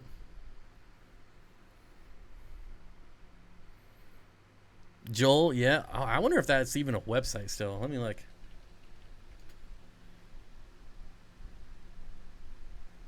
Holy smokes, it's still a website and people are still talking. Interesting. I probably haven't been to this website in years. But this is old school. You want to go to the new website. The new website that we're all hanging out at is right here. The new and improved forums. What's the best way to create as close to an auto water changing system when you don't have a fish room and tanks are all over the place? Not one. There's not one. What would you do? Tanks all over the place. Like, Like, are they all over your house? I mean, it sounds like manual's the way to go there. Yeah, I don't know how you do it with tanks all over the place. Obviously, it can be done, but that's going to take so much work running pipes everywhere. Whew. Oh my god, that's awesome. Yep, if you're talking about that forum, go sign up. It's super awesome. It's insanely active. Let's see. Does it say, I mean, 14,000 posts. I don't even know how many people are on this forum now. But there's a lot. And there's a lot of the YouTube communities here. There's a lot of YouTubers here answering questions and chiming in. So, not that YouTubers are great.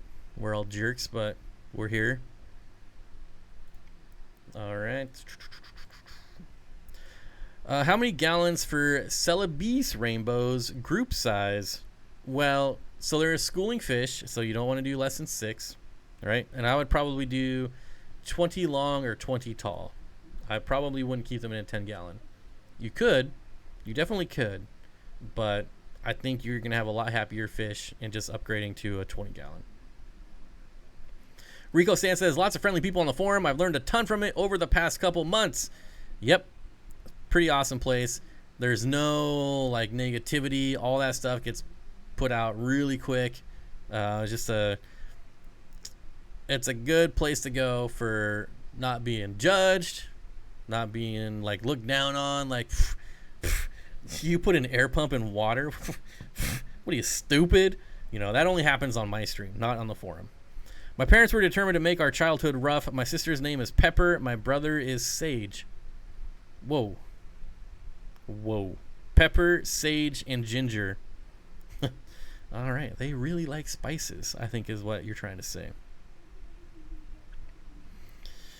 Do you have to heat, drip, water change systems? I probably...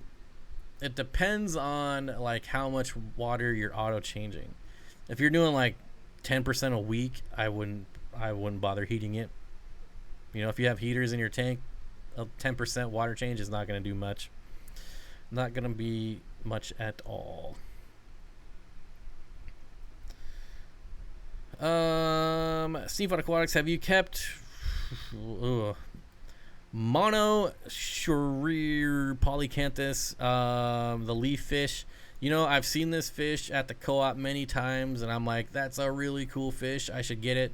But so far, I have refrained. Not yet, but it is on like my radar of things to eventually get before I die. Why is it that when fish are classified as schooling, the minimum always seems to be 6? Is there a reason for that? Why not 10 or more? I think like, I mean, obviously ideally 10 or more, or 20 or more, or 50 or more.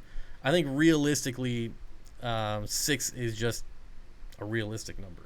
Like 6 of this in a 20-gallon, 6 of this in a 40-gallon. You know, a lot of places will tell you like Corridoras 3 is the minimum. There's a big difference when you get 3 Corridoras from when you get 6 Corridoras. Like, it's plain as day. You can see the different behavior. So I always say 6. But obviously like 12 or 20 is better. But I think like 6 orange laser Corries are going to run you like $100 or more. So like, I think that's just like a starting point, and then you can slowly add more to your school, depending on like tank size and things like that. Water change Monday. Whoop whoop. I hope they're good cooks, Bob. I'm lost. I don't know what you're talking about, but I hope they're good cooks too. Would you keep a pond full of Medeca outside like Corey does? Yeah, absolutely. Why wouldn't I? If I was setting up a pond for them, I would keep them year-round outside. Kenny says, I did a 10% water change on a 10-gallon with city water and tested for chlorine with a test strip, and it didn't even register. Yeah. Like, if I was doing auto water changes, like 10% weekly would be my number. What's a good centerpiece for a 20-gallon that won't eat shrimp? That won't eat shrimp. A betta fish? Please hit the like button, everyone. Thank you for the thumbs up. And we're at 226. I don't know. Can we get to 250? I don't know. I think that's asking a lot. Curtis St. Martin with the $1.50 super chat with the black cat. It is Halloween. Japanese Madeca are temperate fish and can stay outside. The Indian ones need warmer water. I think I have heard that before. Who told me that? Alex told me that once, a while ago. I don't like even numbers, so it's either 5 or 7. I'll go with 7. More the merrier. How about that? Get as many as you can afford and your aquarium can house. Anyone involved in ball pythons? I got a multi-gene male, 6-week-old, and I'm interested in mentorship. Thanks a rot. Tanks a rot. I'm actually going to school right now for reptiles. 6 would be the absolute least about for their health and general well-being.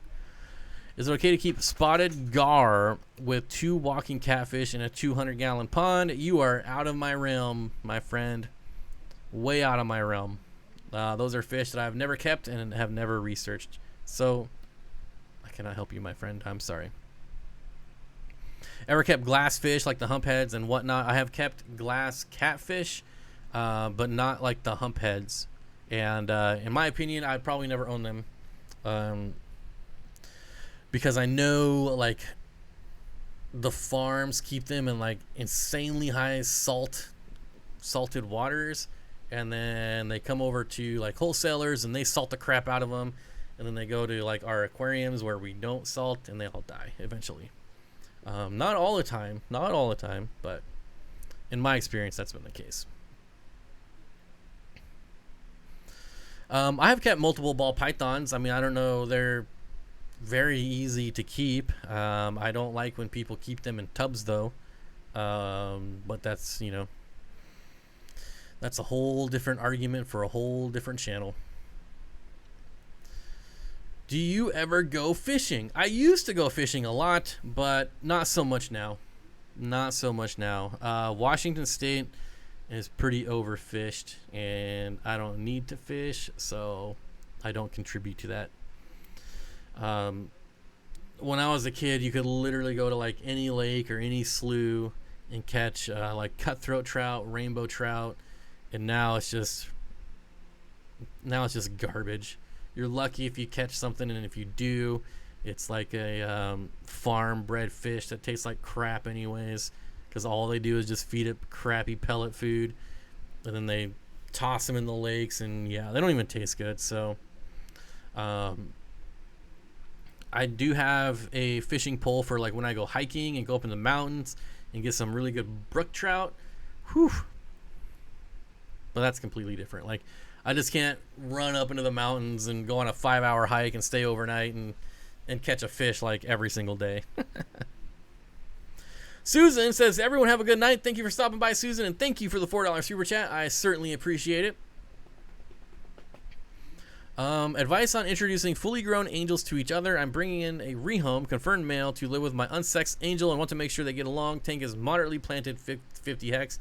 Really, the only thing you can do is watch. That's it. Float the bag, let them like see each other and look at each other, and then you just have to watch. Friended guy says, Steenfott Aquatics, hey, my new Doomerals boa is in a tub, but only until his animal plastic cage arrives. Yep. Yeah, so it's not like it's living in a tub. I think a paludarium with green anoles, guppies, ants, etc. Want some more ideas. Paludariums are awesome, and I'm building some. It's going to be sweet. Fishing was miserable this year. I mean, I don't know if you guys are in Washington, but even when I quit fishing like 20 years ago, it was miserable back then. Aquariums maintained by Andy. Love the aquascape behind you. I wish I could take credit for it. This is one plant, that I've never been able to grow. Is this Hygrophila pintofinita. I've gotten it multiple times, and I've killed it multiple times. Sam, the ants will likely kill the anoles. Yeah, I wouldn't do ants with lizards unless you're getting the the horned guys from the desert. I forget what they're called offhand, but the ant eaters that squirt blood out of their eyes.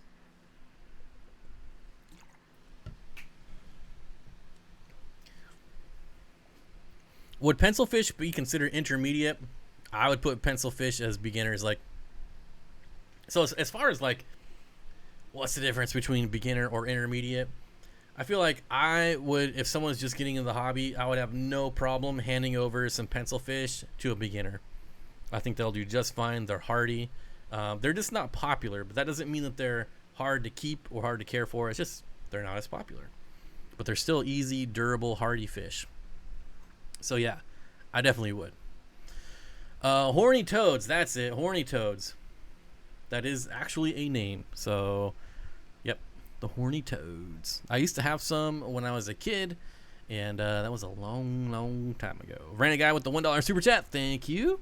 I appreciate it. I wonder if I can move this like up here. All right, folks, we got 13 more minutes. Let's make it count. And I really have to go to the bathroom, so I gotta hold it for 13 more minutes. I'm also gonna drink more water because why not? I have to go to the bathroom. Orange, I love it. I love it. Also, make sure the soil stays dry enough because anoles can die of skin rot.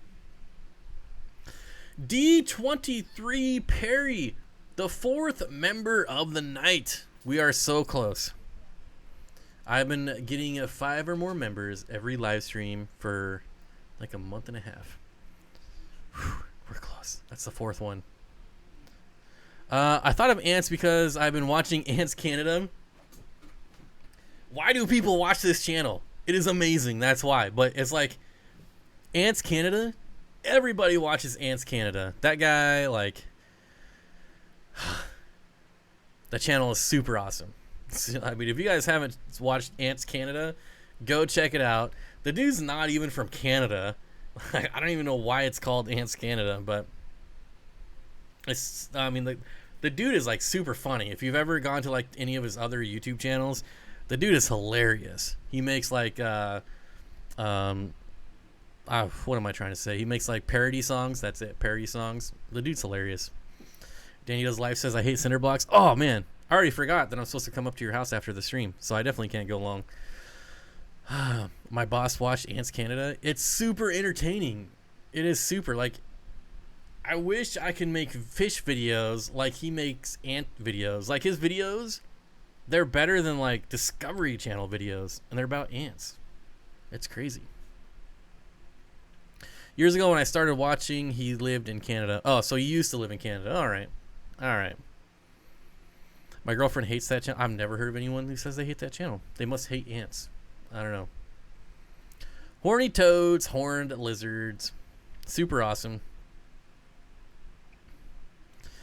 Let's see.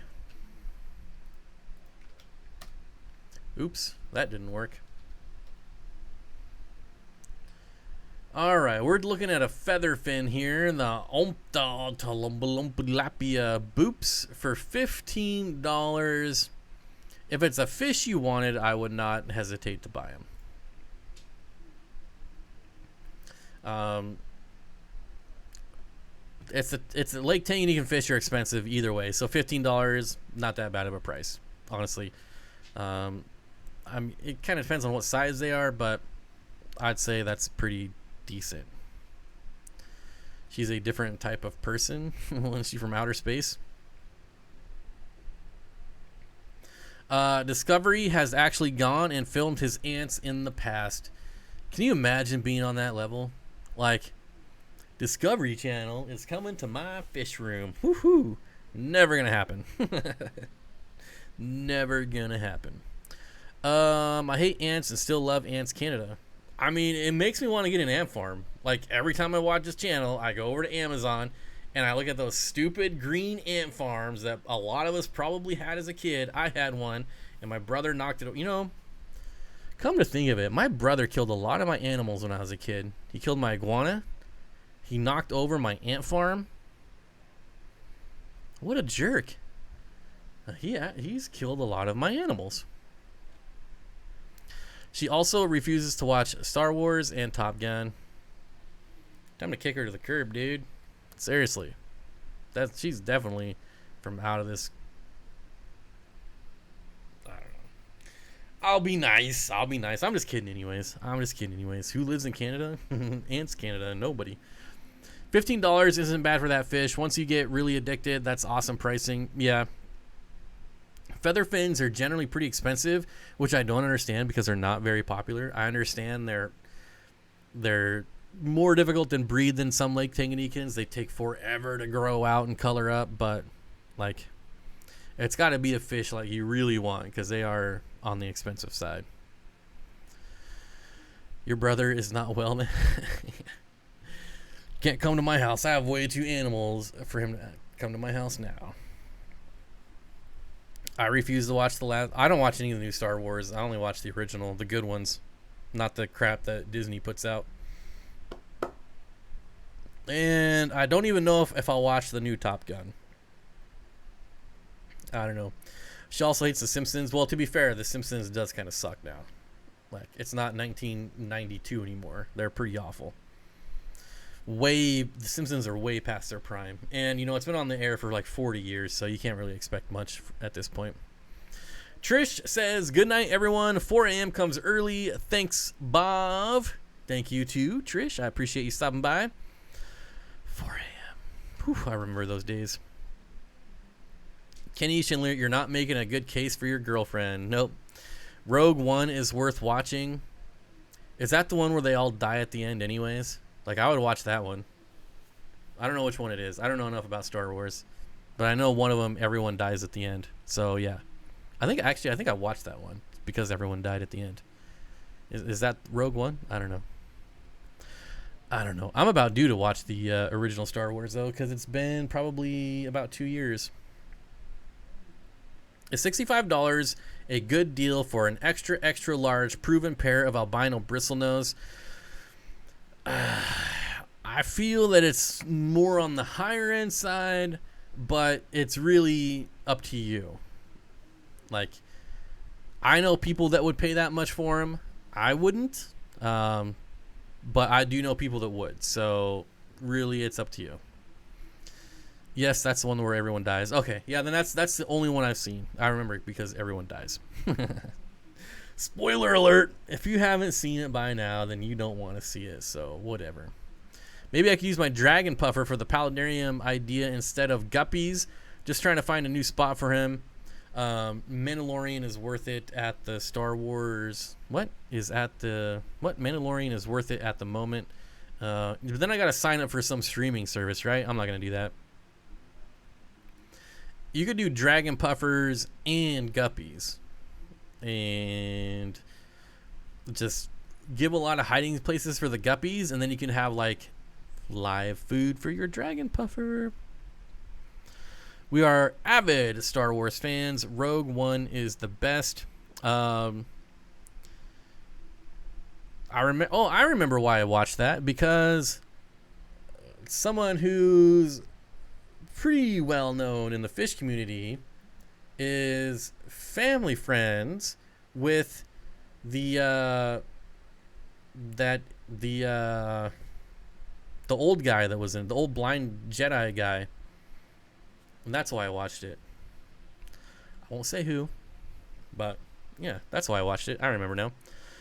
I love what HBO Max is doing for DC. I don't know anything about superhero stuff. A serial killer now? No. All right. Chevy Fish linking my car channel. Yes, go subscribe to the car channel. I don't ask a lot, but I am asking for that. Yes, we hit 5. Woo! Patrick's Aquatics, thanks for coming in with 5 minutes to spare, keeping the streak alive. That's the goal, at least 5 per stream. That is amazing. I did it. That's right. Thank you, sir. I appreciate it. You got lots and lots of content to go watch if you want. I find that only about a quarter of my members watch my members-only videos. So that means you must really like me to stick around. I don't know. Anyways, everything's sold out. Chevy fish? You talking about my website? Yes. Everything's going to be sold out. All right, so I added a bunch of fish last week, and they all sold out. Thank you again for your orders. I shipped most of them out today. I got a couple more to ship out tomorrow because my stupid sealer broke, and I had to Amazon Prime me a new one. Should be here by 8 a.m. tomorrow morning. So I was shipping out some more tomorrow. I'm going to see how this goes because the first time I've shipped in a while. Last time I shipped fish, there was like 5 to 6 day delivery time. So if this week goes good, hopefully it does, then I will add more fish onto the website, but I'm not going to keep adding fish just to have them die in the mail. I cannot get cheap pricing on FedEx. If somebody wants to pay FedEx pricing, you're more than welcome. It's usually about $50 to $60 though. And I absolutely refuse to ship anything UPS anymore. Never again. Never again. So those are my options right now. They're not very good. Hopefully things get better though. Are those Melanotania sicuensis still available? I don't remember if I took those off the site or not. I still have them. I just don't remember if I took them off the site. They're getting really big. Yeah, they're still on the site. But they're getting pretty large, and they're almost to the size that I don't like shipping rainbows. They're at that point where they're almost too big to ship. So, yeah. Plus, I put spawning mops in there because they are breeding, so I don't know if I'm going to take them off or not. But so far, they're still on there. They're still on there.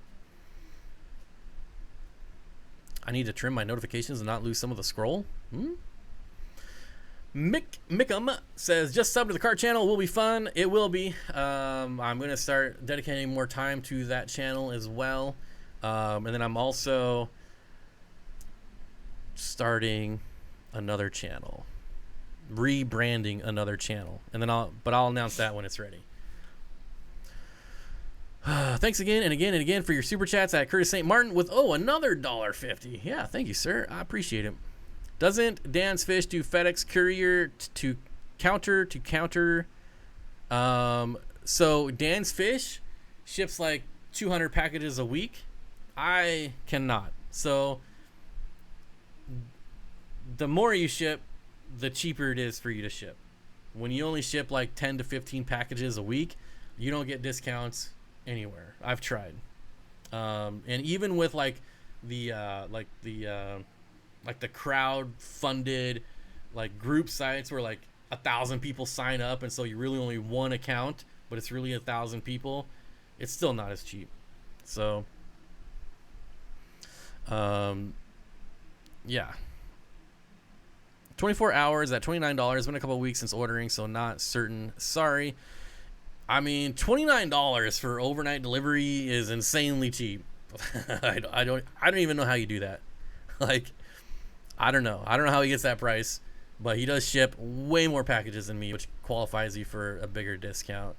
And to me, it's like, you're just hurting small business. Like, you can obviously afford to ship packages that cheap. Just make it that cheap for everyone. Hey. Oh, never mind. I'm sorry. I thought you were chewing on something you shouldn't be. But it's just your bone. Yo-Yo Loaches like snail snacks. Yes, I'm actually streetwise. So I'll end the stream with this. I'm going to start breeding. I'm attempting to breed Yo-Yo Loaches. It will be the first loaches that I've bred on purpose. And we'll see if I can make it happen. We'll see. Moonstone Aquatics, you ship your reptile service, and even with their discounts, overnight deliveries outside my area is $60 to $70. Yeah, and it's like a double-edged sword. So I can offer FedEx overnight shipping, but when someone goes to my site and they see the shipping is like $60, and then they go to Dan's website and they see shipping is $30, they're like, this guy is gouging me on shipping. Screw this guy.